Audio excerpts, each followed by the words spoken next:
नमस्कार, देवभूमि IAS academy के YouTube channel में आपका स्वागत है। आज का हमारा विशेष टॉपिक है आगामी 9 जुलाई को वीडियो के एग्जाम से संबंधित एक महत्वपूर्ण टॉपिक है कंप्यूटर। काफ़ी लंबे इंतजार के बाद ये क्लास तैयार की गई है और कोशिश की गई है कि जो कंप्यूटर से संबंधित 2 या 3 क्वेश्चन आने जा रहे हैं उसको हम उसके ऑब्जेक्टिव क्वेश्चन और उसकी थ्योरी के साथ साथ कवर करें। चलिए, क्लास उन सभी लोगों को समर्पित है जो अभी तक भी कंप्यूटर पर बहुत ध्यान नहीं दे पाए हैं और सुदूरवर्ती क्षेत्रों में ऐसे लोग जो कंप्यूटर से संबंधित बहुत अच्छी जानकारी नहीं रखते हैं, उसके बेस क्लियर करने के लिए इस क्लास को तैयार किया गया है।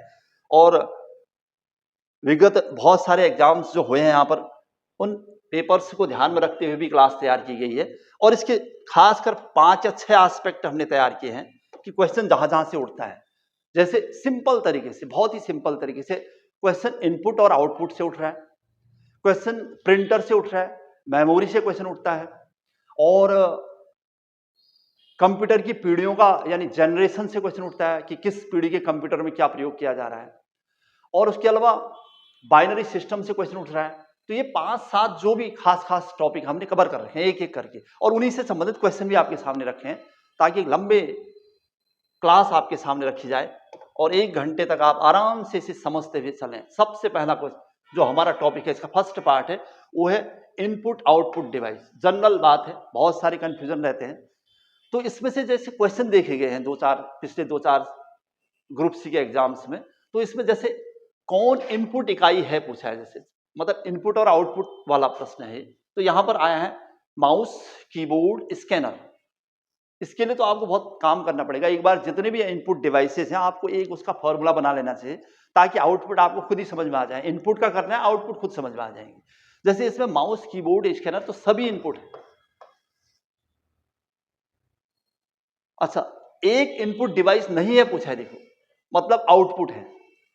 कीबोर्ड, माउस दोनों इनपुट हैं, बारकोड, कार्ड रीडर, ये इसके हिसाब से, क्योंकि क्वेश्चन आए हुए हैं विगत वर्षों में। वैसे कार्ड रीडर तो इनपुट आउटपुट दोनों में के रूप में प्रयोग किया जा सकता है। अच्छा, नेक्स्ट क्वेश्चन है कौन सा आउटपुट और इनपुट डिवाइस दोनों ही है, ऐसा भी क्वेश्चन आया है। तो इसमें प्रिंटर, स्पीकर ये तो है आउटपुट इनपुट में, लेकिन मोडेम, मॉड्यूलर और डिमोड्यूलेटर, मोडेम, तो ये इनपुट आउटपुट दोनों ही हैं, दोनों काम कर सकता है। अच्छा, ऐसा ही एक क्वेश्चन देखने को मिल रहा है कि कंप्यूटर में जाने वाले डेटा को क्या कहते हैं? जो कंप्यूटर में जाता है तो वो इनपुट हुआ, उससे बाहर आने वाले को आउटपुट कहते हैं। तो इनपुट आउटपुट से संबंधित क्वेश्चन जो विगत वर्षों में बने हैं वो आपके सामने रख रहा हूं। बहुत इजी क्वेश्चन दिख रहे होंगे, लेकिन हमने यहां पर एक पूरी लिस्ट रखी है इनपुट और आउटपुट की, ताकि आपको कोई दिक्कत ना हो। जितने भी हैं खास इनपुट डिवाइसेज और आउटपुट सब रखे हैं। जैसे इनपुट क्या क्या है ये देखिए, आराम से नोट्स बनाइए आप, अभी भी कुछ नहीं बिगड़ा है। आप क्वेश्चन, कंप्यूटर के क्वेश्चन को छोड़ नहीं सकते। 2 या 3 क्वेश्चन आपकी मेरिट बना सकते हैं, मेरिट को डाउन कर सकते हैं, इसलिए आप छोड़ नहीं सकते। चलिए तैयार हो जाइए और कॉपी और पेन के साथ आराम से input, keyboard, mouse, track ball, joystick, scanner, web cam, microphone, light pen, जो इनपुट डिवाइसेज आ रहे हैं। और एक आध देख लेते हैं इसके अलावा, बहुत सारे नाम यहां पर कवर कर रखे हैं। Touch screen, light pen, barcode reader, optical card mark reader, digital camera, ये सब इनपुट। ऐसे ही एक बार लिस्ट आउटपुट की देखता हूं।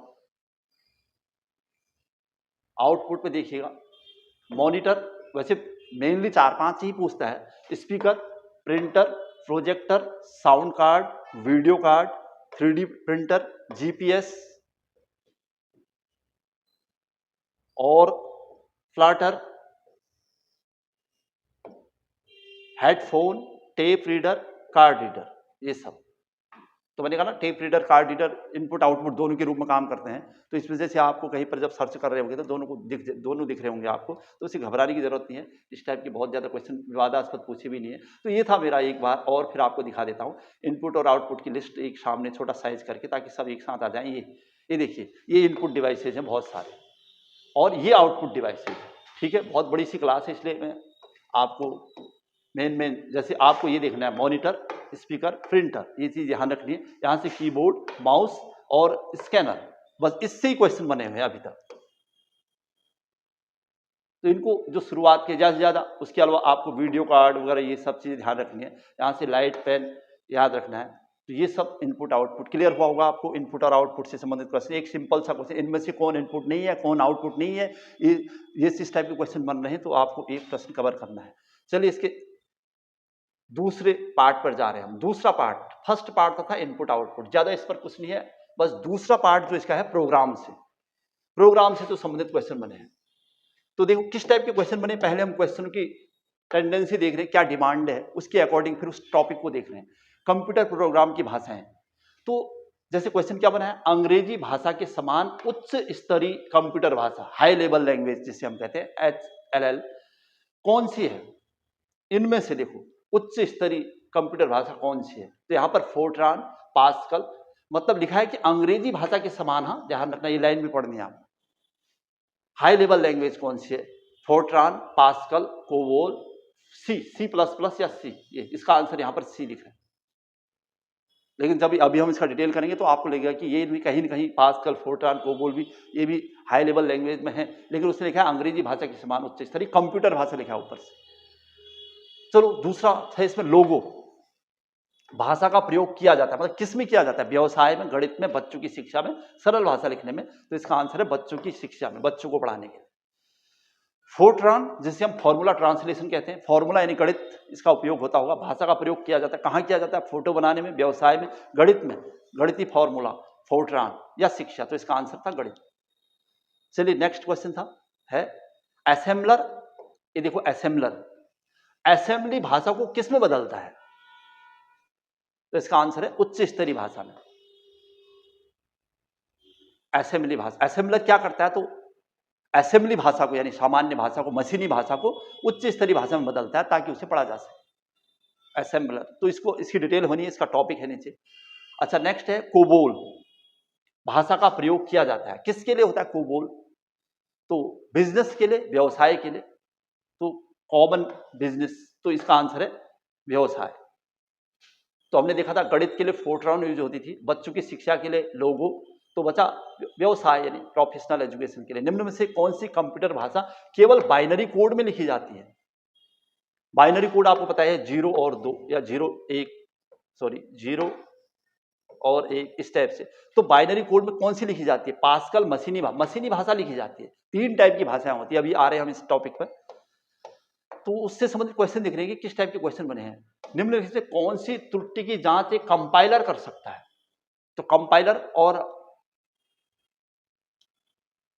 असेंबलर कहीं ना कहीं एक दूसरे के पैरेलल काम कर रहे होते हैं। अच्छा, निम्न से कौन सी त्रुटि की जांच कंपाइलर कर सकता है, तो तार्किक और सिंटैक्स त्रुटियों की, दोनों की कर सकता है।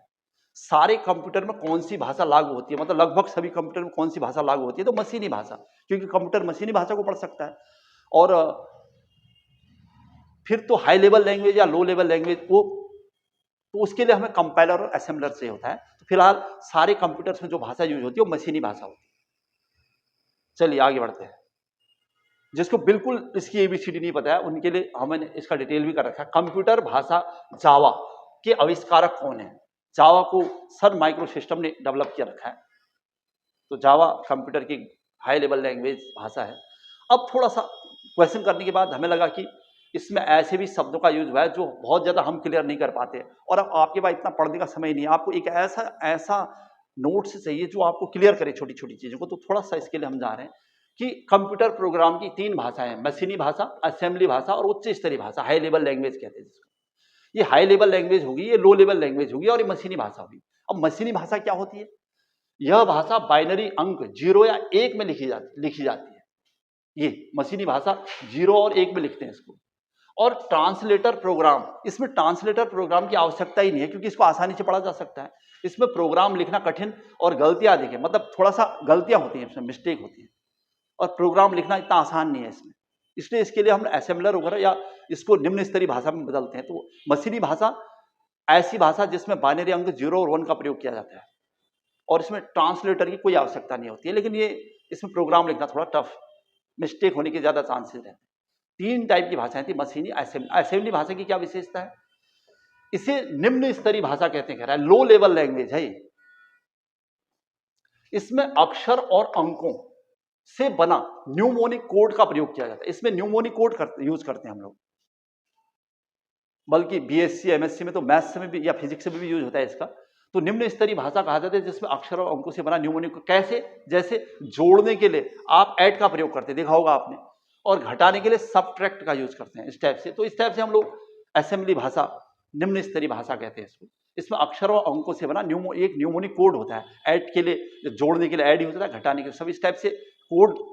तो ये भी अपने आप में टफ है, कोड शब्द को याद करना हर चीज का। अच्छा, असेंबली भाषा, तो इसमें क्या, तब हम क्या यूज करते हैं? जो ये निम्न स्तरीय भाषा हमने कहा है असेंबली भाषा, इसमें इसे असेंबली भाषा भी कहते हैं, या निम्न स्तरीय भाषा ही असेंबली भाषा है। इसमें असेंबलर यूज करते हैं। तो इस भाषा को असेंबलर क्या कहता है? मशीनी भाषा में चेंज कर देता है। और मशीनी भाषा जिसको 0 और 1 के रूप में लिखा जा सकता है। तो सेम अगर पूछे असेंबलर क्या करता है, तो असेंबलर निम्न स्तरीय भाषा को मशीनी भाषा में चेंज करता है। ध्यान रखिएगा, बहुत बार पूछ दिया प्रश्न।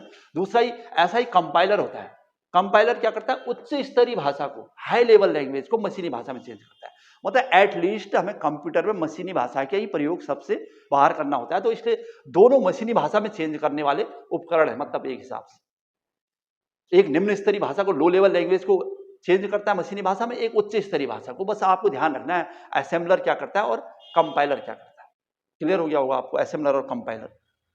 अच्छा, तीसरा आ रहा है उच्च स्तरीय भाषा। इसी क्या कहते हैं देखते हैं। इसे तीसरी पीढ़ी की भाषा कहते हैं। सबसे बड़ी बात तो, जो बोलचाल और लेखन में प्रयुक्त भाषा के काफी करीब होती है, जिसमें प्रोग्राम लिखना और पढ़ना आसान है। क्योंकि आज की मतलब समय में इसका यूज हो रहा है बोलचाल में, लेखन में, तो सीधी सी बात है प्रोग्राम लिखना इजी होगा थोड़ा।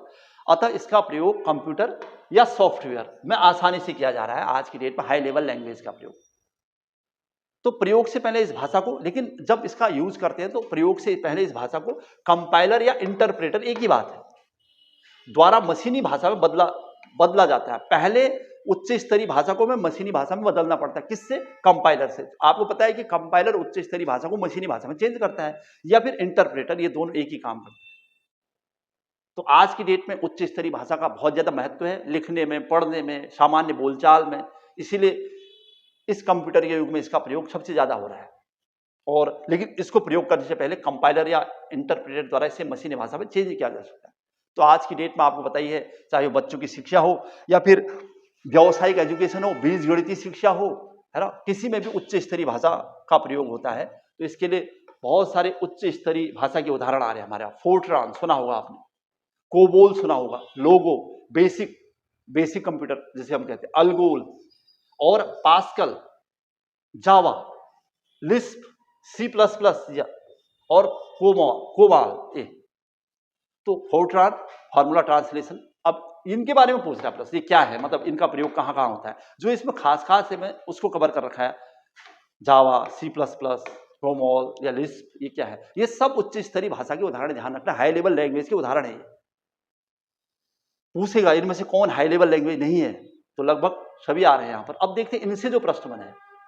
अगर प्रथम उच्च स्तरीय भाषा कौन सी है पूछेगा, तो आप कहोगे फोर्ट्रान है। ये पहली उच्च स्तरीय भाषा है। इसका प्रयोग कहाँ? वैज्ञानिकों और इंजीनियर्स द्वारा गणितीय सूत्रों को आसानी से हल करने में किया जाता है। वैसे भी फोर्ट्रान का मतलब फॉर्मूला ट्रांसलेशन, तो इसलिए इंजीनियर्स और वैज्ञानिक इसका गणितीय सूत्र को आसानी से हल करने में इसका यूज करते हैं।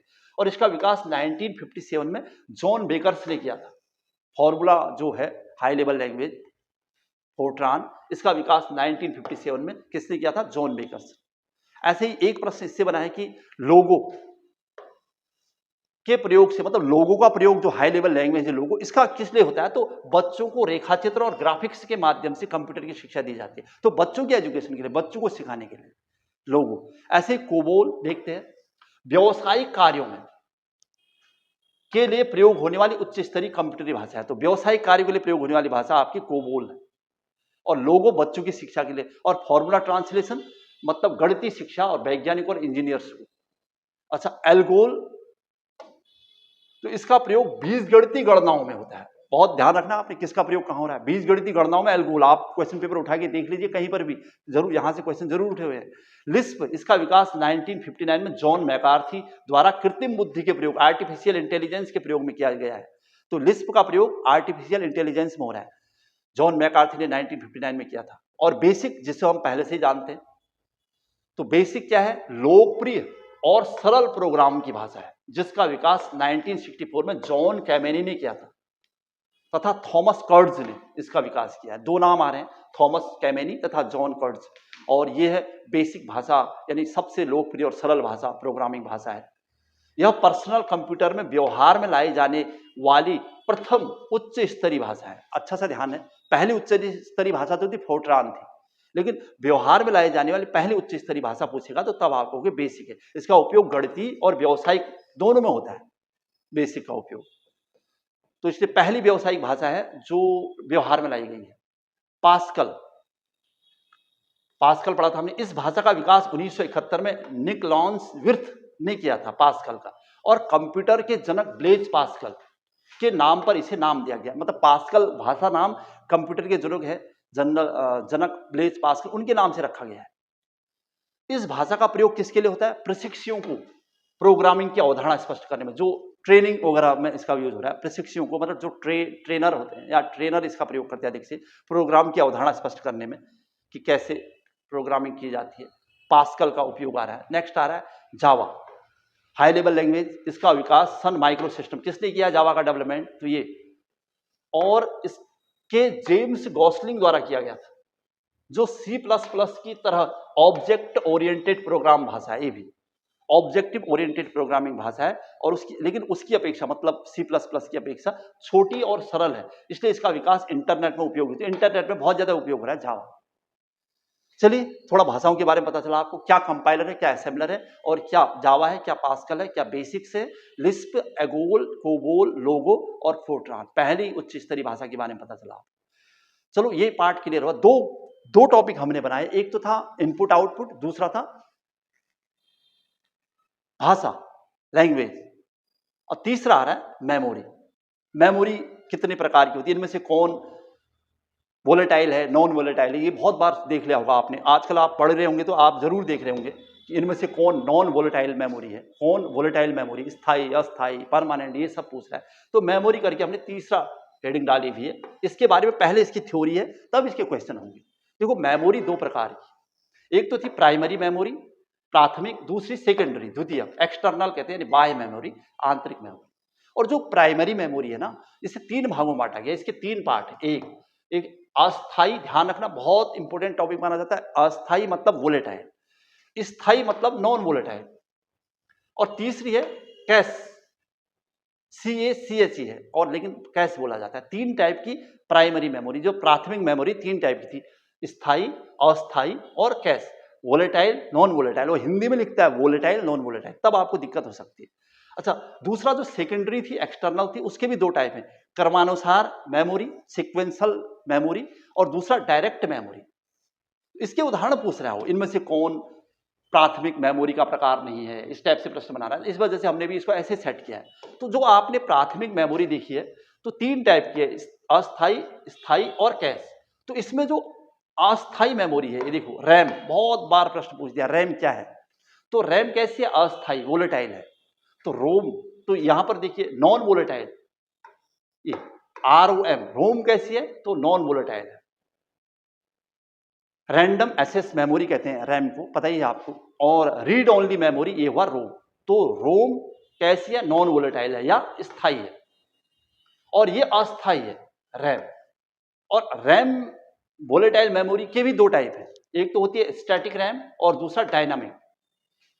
और जो रोम है ना, रीड ओनली मेमोरी, जो कि नॉन वोलेटाइल मेमोरी का उदाहरण है, या मतलब नॉन वोलेटाइल या अस्थाई मेमोरी है, उसमें ये इसके टाइप आ रहे हैं, बहुत सारे नाम, एमरोम, पीरोम, एप्रोम और EEP रोम और रोम प्लस या प्लस, ये सब रोम के प्रकार है, मतलब स्थायी मेमोरी के टाइप है।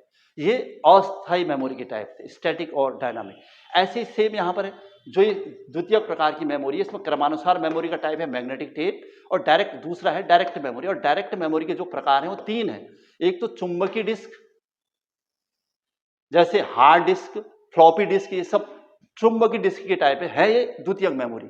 दूसरा है जैसे हम यूज करते हैं CD रोम, CDR, DVD, ये सब ये ऑप्टिकल डिस्क के टाइप है। ऑप्टिकल डिस्क कैसी है? सेकंड मेमोरी है। द्वितीयक मेमोरी है। तीसरा पेन ड्राइव जो हम आज बहुत ज्यादा यूज कर रहे हैं, या फिर चिप जो हम यूज करते हैं, ये इलेक्ट्रॉनिक स्टोरेज इसका टाइप है, ये द्वितीयक मेमोरी का टाइप है, उसमें भी डायरेक्ट मेमोरी का टाइप है।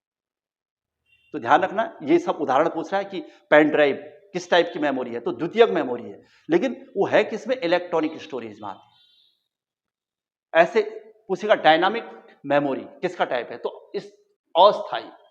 तो ध्यान रखना है, स्थाई, अस्थाई, स्थाई, कैसे, और क्रमानुसार मतलब सिक्वेंशियल मेमोरी और डायरेक्ट मेमोरी, इसके भी 3 टाइप थे और उनमें हमने सब उदाहरण देखते क्या क्या है। हार्ड डिस्क है, फ्लॉपी डिस्क है, पेन ड्राइव है, चिप है, सीडीआर है, डीवीडी है, सीडी रोम है, ये सब पूछता है इनमें से, या मैग्नेटिक टेप।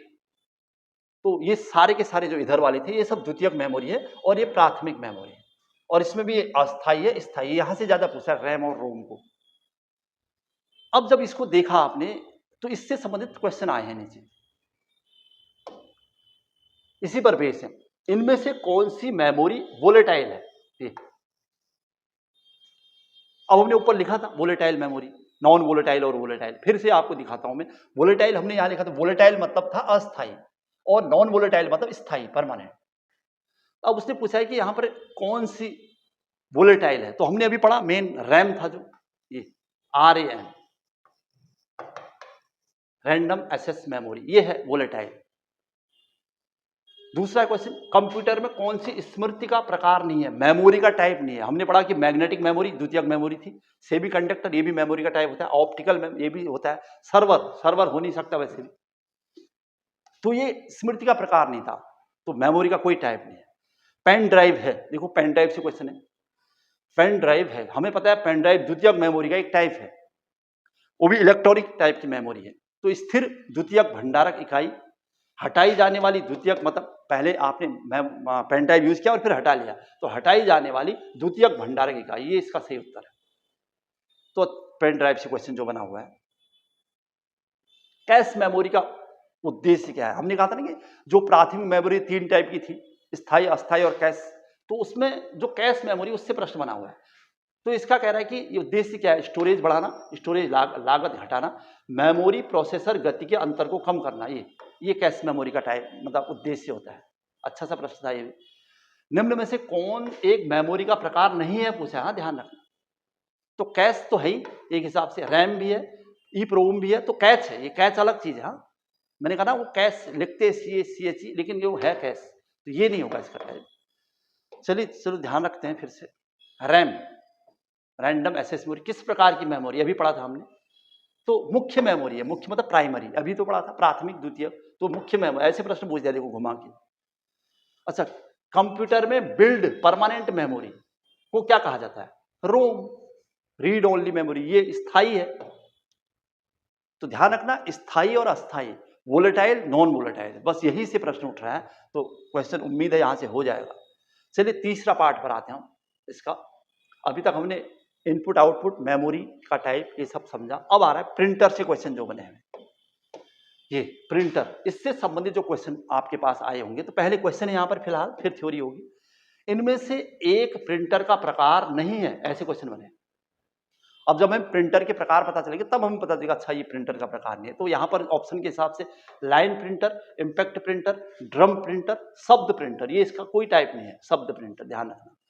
अभी थ्योरी पर काम करेंगे हम लोग। सर्वाधिक तेज गति का प्रिंटर कौन सा है, तो लेजर प्रिंटर, नाम से पता चल रहा है। डॉट मैट्रिक्स किसका एक प्रकार है, तो ये एक प्रिंटर है डॉट मैट्रिक्स, मतलब प्रिंटर के प्रकारों पर जाने तो प्रिंटर से भी अच्छे खासे क्वेश्चन उठे हुए हैं। अब प्रिंटर है क्या, इसका इतिहास, मतलब इससे संबंधित क्वेश्चन क्या हो सकते हैं वो देखिए, हमने प्रिंटर हेडिंग डाली हुई है, थोड़ा सा समझते हैं। प्रिंटर एक ऑनलाइन आउटपुट डिवाइस है, वैसे भी हम इनपुट आउटपुट तो पढ़ ही लिया था, तो एक ऑनलाइन आउटपुट डिवाइस है प्रिंटर, जो कंप्यूटर से प्राप्त जानकारी को कागज पर छापता है और कागज पर आउटपुट की यह प्रतिलिपि हार्ड कॉपी कहलाती है। पता ही आपको, हार्ड कॉपी, सॉफ्ट कॉपी। तो प्रिंटर क्या करता है, या प्रिंटर क्या है, तो आउटपुट डिवाइस था। और प्रिंटर के प्रकार पर आ रहे हैं, देखो ध्यान रखना आप, ये प्रिंटर के प्रकार है, एक तो इंपैक्ट प्रिंटर और दूसरा है नॉन इंपैक्ट प्रिंटर। अभी जैसे वहां पर उदाहरण पूछे था डाटा मैट्रिक्स, तो डाटा मैट्रिक्स एक प्रकार का क्या है, इंपैक्ट प्रिंटर है। Line printer, drum printer, chain printer, ये सब क्या है, इंपैक्ट प्रिंटर के टाइप है। प्रिंटर के टाइप देखिए कितने हैं। अच्छा, ये नॉन इम्पैक्ट प्रिंटर है, लेजर प्रिंटर सबसे तेज, इंकजेट आजकल जो चल रहे हैं, थर्मल, फोटो, फ्लोटर्स और मल्टी फंक्शनल, ये सब ना नॉन इम्पैक्ट प्रिंटर की टाइप है और ये इम्पैक्ट प्रिंटर की टाइप है। तो अब आपको कभी प्रश्न बना दे इनमें से कौन नॉन इम्पैक्ट प्रिंटर नहीं है, तो आप क्वेश्चन कवर कर लोगे। आपको इनमें से एक याद रखना है, चाहे आप इम्पैक्ट याद रखो, data matrix printer, line, drum और चेन, ये तो ये नॉन इम्पैक्ट हो गया अपने आप ही। चलिए आगे बढ़ रहे हैं हम लोग। ये एक छोटा सा पार्ट था हमारा प्रिंटर का, ताकि हमारा प्रिंटर से संबंधित जो ये 3-4 क्वेश्चन थे ना, ये कवर हो जाए। देखो यहाँ पर क्वेश्चन पूछा ना, डॉट मैट्रिक्स किस प्रकार का प्रिंटर है, तो प्रिंटर है वो प्रिंटर, टेप डिस्क बस कुछ नहीं है, एक प्रकार का प्रिंटर है। और सबसे तेज लेजर प्रिंटर हमने देखा था, शब्द प्रिंटर कोई था ही नहीं उसमें नाम, इस वजह से नहीं आया।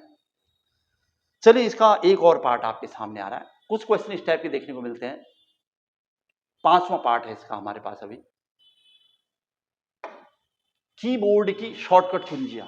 कभी कभी पूछता ना, अगर कीबोर्ड में ये शॉर्टकट कुंजी दबाओगे तो क्या होगा, किसी मैटर को डिलीट करना है तो क्या दबाओगे, तो ये 8-10 शॉर्टकट कुंजियां कवर कर रखी मैंने। सबसे पहले है अल्ट, कंट्रोल और डेल डिलीट। तो ये क्यों दबाया जाता है, तो कंप्यूटर को रीस्टार्ट करने के लिए।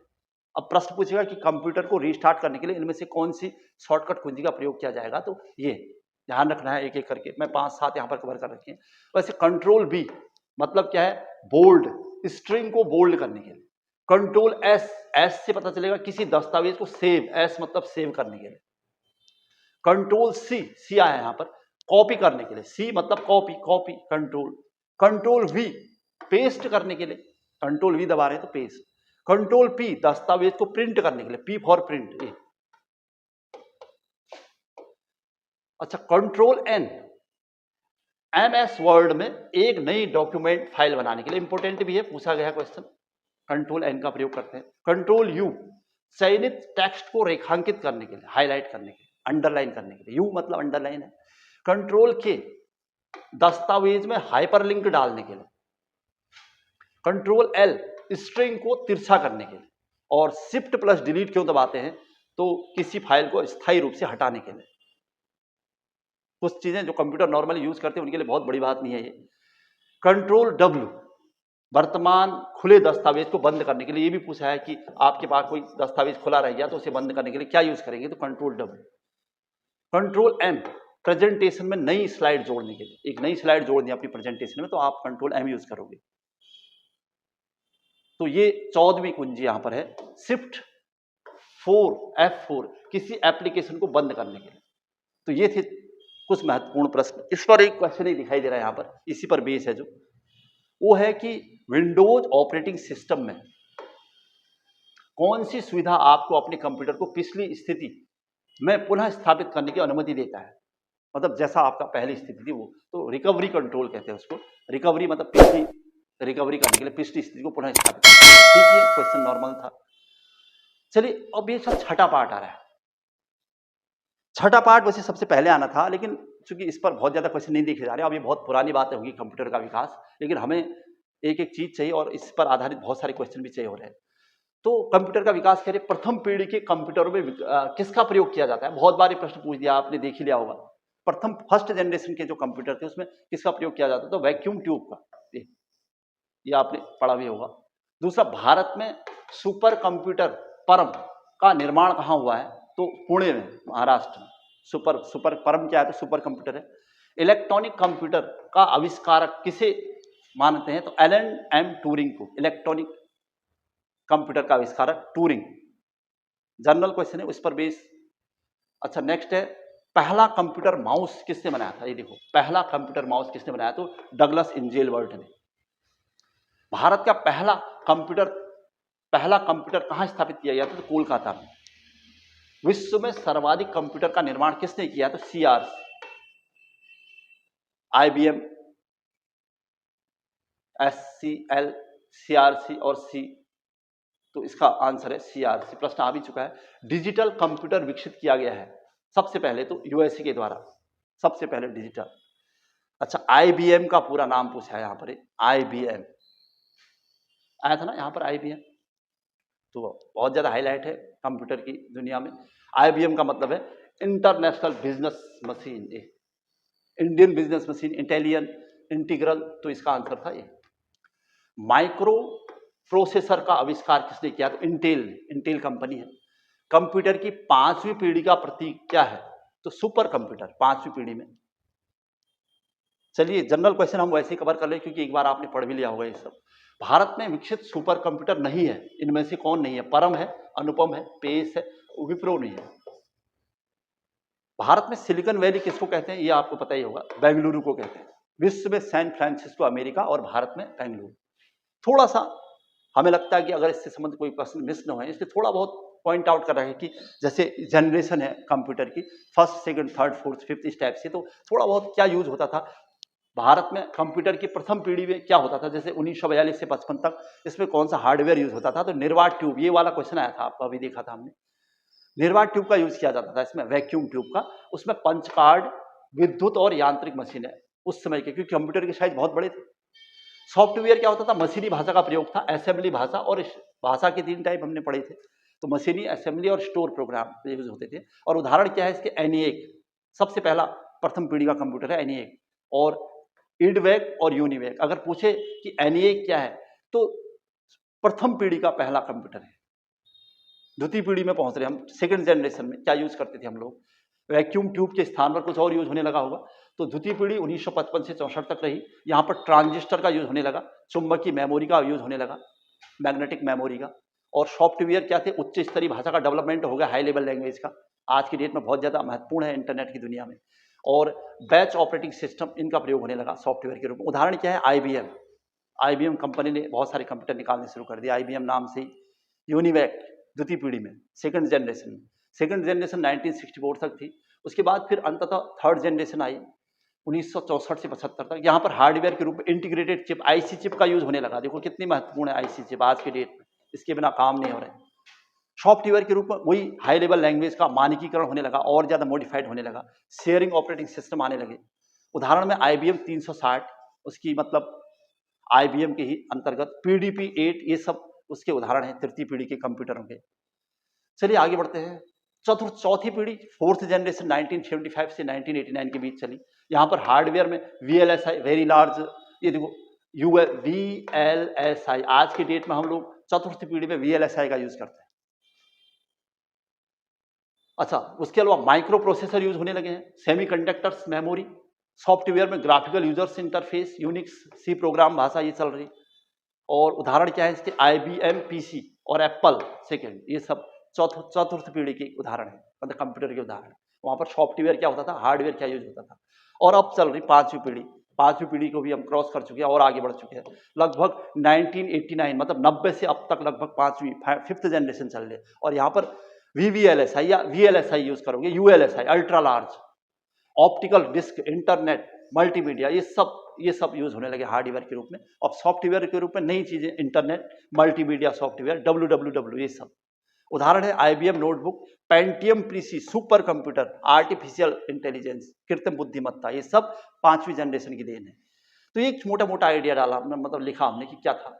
अच्छा, इसी पर बेस बहुत सारे क्वेश्चन, अब मतलब कंप्यूटर की सीरीज में ऐसे बहुत सारे क्वेश्चन आपके सामने आएंगे। जैसे सूचना प्रौद्योगिकी शब्दावली का भाग है, मतलब जो हमारी इंफॉर्मेशन टेक्नोलॉजी है, किसका भाग है? प्रोटोकॉल, लॉगिंग, आर्ची और सभी, लगभग सभी में आता है इसका। संचार नेटवर्क, जिसका प्रयोग बड़ी संस्थाओं द्वारा प्रादेशिक, राष्ट्रीय और वैश्विक क्षेत्र में किया जाता है, वो क्या है? तो वो WAN, वाइड एरिया नेटवर्क। चलिए, कौन सा स्टोरेज का माध्यम नहीं है? तो कीबोर्ड तो इनपुट था, वैसे भी स्टोरेज का माध्यम नहीं है। अच्छा, सॉफ्टवेयर के लिए एक अन्य शब्द, मतलब सॉफ्टवेयर के लिए क्या अन्य शब्द यूज करोगे आप? तो प्रोग्राम यूज कर सकते हो आप। कौन सा सॉफ्टवेयर शब्द संसाधन, वर्ड प्रोसेसिंग में प्रयोग किया जाता है? तो सभी किए जाते हैं, पेज मेकर, वर्ड स्टार और MS वर्ड, सब सॉफ्टवेयर। चलिए आगे बढ़ रहे हम लोग नेक्स्ट पॉइंट की तरफ। PC का पुराना नाम, कुछ जनरल क्वेश्चन आए हैं। तो पर्सनल कंप्यूटर, कंप्यूटर को किस प्रकार की बुद्धि की संज्ञा दी गई है? तो कृत्रिम बुद्धि, आर्टिफिशियल। कंप्यूटर के CPU का अर्थ क्या है? CPU गणनाएं और प्रोसेसिंग करना, मतलब CPU करता क्या है? तो वैसे सेंट्रल प्रोसेसिंग यूनिट है, तो उसका मतलब अर्थ इस संदर्भ में पूछा है, तो गणनाएं कर सकता है, प्रोसेसिंग कर सकता है। चलिए आगे बढ़ रहे हैं हम लोग। भारत का पहला कंप्यूटर कहाँ विकसित किया गया था? तो कोलकाता में। डाटा प्रोसेसिंग का अर्थ क्या है? तो इसका अर्थ है डाटा को उपयोगी बनाना, प्रोसेस में लाना और उपयोगी बनाना। चलिए नेक्स्ट प्रश्न है, इनपुट का आउटपुट में रूपांतरण किया जाता है, कौन करता है? तो सीपीयू करता है। यहां पर के हिसाब से कौन सी सूचना प्रौद्योगिकी शब्दावली नहीं है पूछा है? तो प्रकाश भंडारण, साइबर स्पेस अपलोड, मोडेम, तो ये प्रकाश भंडारण। चलिए आगे बढ़ते हैं। अनुपम क्या है? एक सुपर कंप्यूटर है भारत का अनुपम। कंप्यूटर को टेलीफोन लाइन से कौन जोड़ता है? तो मोडेम। ये इंपॉर्टेंट है, मोडेम का काम। मॉड्यूलेटर, डिमॉड्यूलेटर इसलिए कहते हैं उसे, इनपुट आउटपुट दोनों का काम करता है मोडेम। तो इसका अर्थ है कौन सी एक यंत्र सामग्री नहीं है? तो माउस है, प्रिंटर है, कीबोर्ड, ये है प्रचालन तंत्र। चलिए आगे बढ़े। आप कंप्यूटर का क्वेश्चन सॉल्व करते वक्त उसका इंग्लिश वर्जन जरूर देखें, ताकि कोई मिस्टेक की वजह से आपका क्वेश्चन गलत ना हो जाए। कौन सा हार्डवेयर नहीं है? सॉफ्टवेयर और हार्डवेयर। तो प्रोसेसर चिप, प्रिंटर, माउस, जावा। जावा एक भाषा है, आपको बताइए, हाई लेवल लैंग्वेज है। कंप्यूटर में विंडो एक प्रकार है। विंडो एक प्रकार का क्या है? तो सॉफ्टवेयर है विंडो एक प्रकार का। कंप्यूटर में कौन सा कार्य नहीं करता है? इंप्यूटिंग, प्रोसेसिंग, कंट्रोलिंग, अंडरस्टैंडिंग। भारत में रेलवे के अंतर्गत सर्वप्रथम कंप्यूटरीकृत आरक्षण व्यवस्था कहां लागू हुई थी? भूरे भारत में, तो नई दिल्ली में। चलिए आगे बढ़ रहे हैं हम लोग। कंप्यूटर का हिंदी नाम जनरल क्वेश्चनों में ये भी था, संगणक। कंप्यूटर साक्षरता दिवस कब मनाया जाता है? तो 2 दिसंबर को मनाया जाता है। कौन सा सर्च इंजन नहीं है पूछा है यहां पर? गूगल, याहू, ये इसका आंसर है। चलिए आगे बढ़ रहे हैं हम लोग। किसी प्रोग्राम में बग क्या होता है? बग एरर होता है, बग आ जाता है। डिजिटल कंप्यूटर किस सिद्धांत पर कार्य करता है? तो गणनाएं कर सकता है डिजिटल कंप्यूटर। नेक्स्ट क्वेश्चन है, कंप्यूटर भाषा जावा के आविष्कारक? Sun micro system. जावा हाई लेवल लैंग्वेज कहा था हमने, उसके सन माइक्रो सिस्टम ने डेवलप किया था उसे। चलिए आगे, रैम का पूर्ण रूप है रैंडम एक्सेस मेमोरी, ये हमने पहले भी समझ लिया था, रैम। और एलसीडी का पूर्ण रूप क्या है? कुछ फुल फॉर्म भी देखने को मिली, लिक्विड क्रिस्टल डिस्प्ले, इसका आंसर ये है। चलिए नेक्स्ट है, कंट्रोल शिफ्ट और अल्ट को क्या कहा जाता है? तो मोडिफर।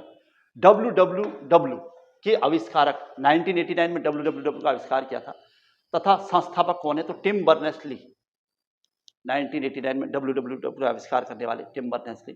कंप्यूटर के आविष्कारक पूछेगा तो चार्ल्स बेबेज, ठीक ही हो गया। माउस के आविष्कारक पूछे अगर, तो डगलस एंजेलबर्ट। जनरल क्वेश्चन ये जो हम लोग लिस्ट लाए हैं यहां पर। इंटरनेट के जन्मदाता पूछे तो विंटेन कर्फ को माना जाता है।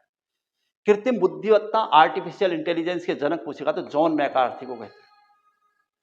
सीपीयू का पूर्ण रूप पूछे तो सेंट्रल प्रोसेसिंग यूनिट, सीपीयू।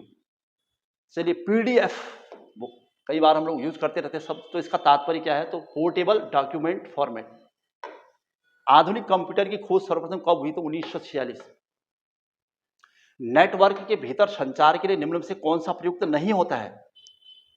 संचार के लिए नहीं प्रयुक्त होता है आईपी, एचटीएमएल, एचटीटीपी और एसएमटीपी, ये नहीं यूज हो रहा है। संचार के लिए इसका उपयोग नहीं होता सामान्यतः।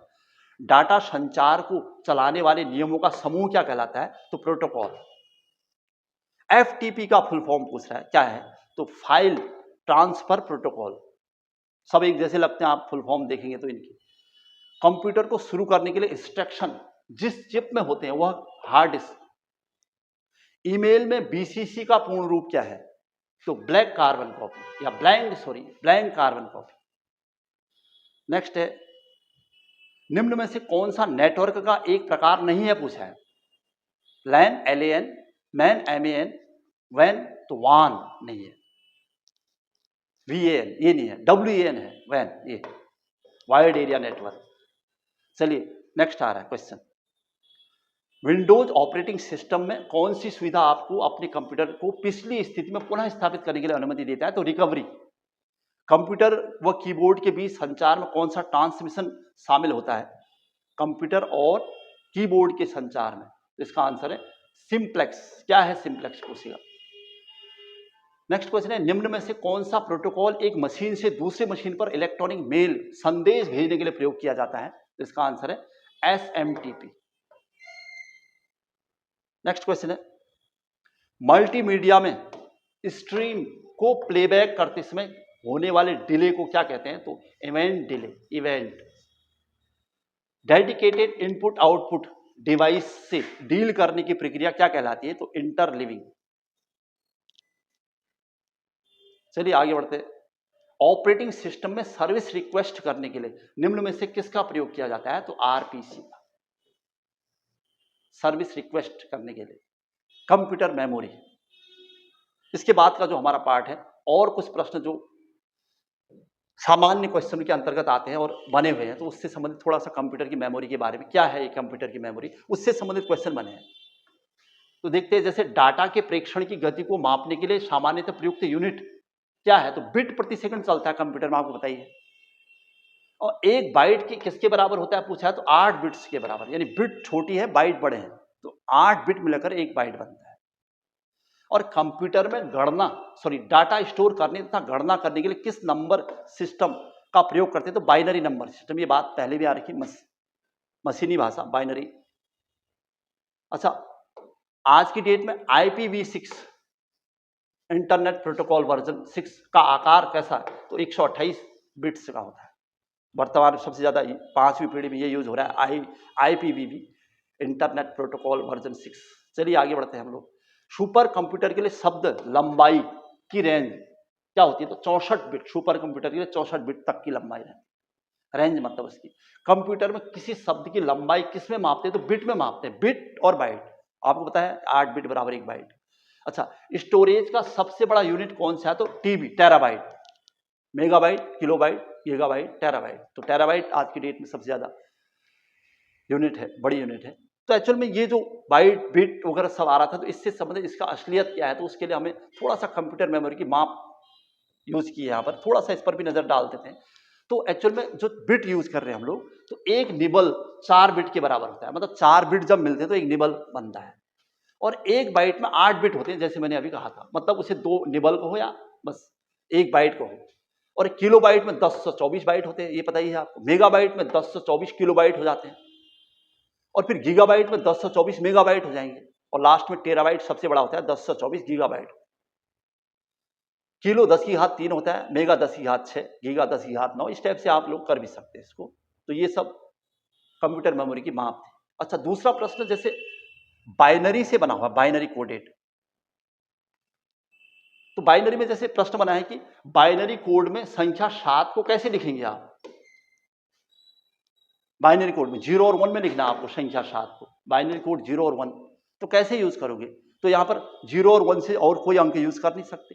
तो 1 1 0 1 1 1 1 0 1 1 0, जैसे अभी तो हमें बिल्कुल नहीं पता है इसके बारे में, तो 1 हमने माना कि ये चलो ठीक है, लेकिन कैसे हुआ इसके लिए भी हम लोग इसका डिटेल करने वाले हैं। थोड़ा सा आगे बढ़ना पड़ेगा हमें। लेकिन आधुनिक डिजिटल कंप्यूटर में किस पद्धति का उपयोग किया जा रहा है? तो द्विआधारी बाइनरी अंक पद्धति। ये इससे 2 क्वेश्चन आए। देखो, बाइनरी कोड में 7 को कैसे लिख सकते हैं, तो ये। और आधुनिक डिजिटल कंप्यूटर में किस पद्धति का उपयोग किया जाता है? तो द्विआधारी मतलब बाइनरी अंक पद्धति का, बाइनरी सिस्टम।